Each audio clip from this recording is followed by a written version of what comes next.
In today's video, I will walk you through how to fix trading disabled. The first thing you need to do is open MetaTrader 5. After the platform opens, log into your account if you haven't already.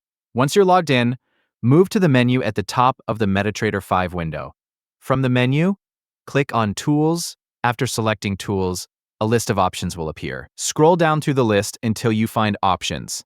Click on Options to open the platform settings. When the Options window appears, you'll see several tabs available. Select the Trade tab.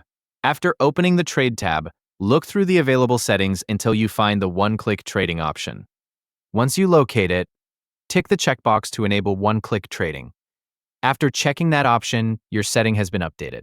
At this point, the process shown in the instructions is complete. If you followed each step, you have opened MetaTrader 5, logged in, gone to the Tools menu, opened the Options window, selected the Trade tab, and enabled the one-click trading option.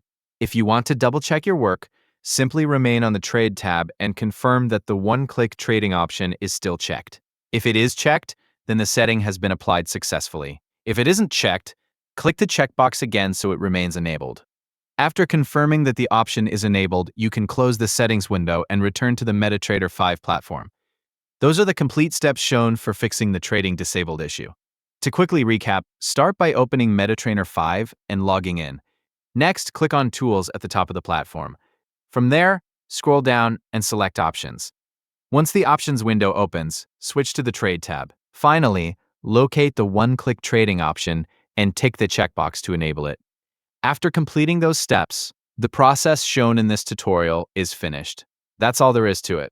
By following the provided steps, you've navigated to the correct settings and enabled the one-click trading option inside MetaTrader 5. This is the complete method demonstrated for fixing the trading disabled issue. If you found this tutorial helpful, don't forget to like the video and subscribe for more MetaTrader 5 tutorials.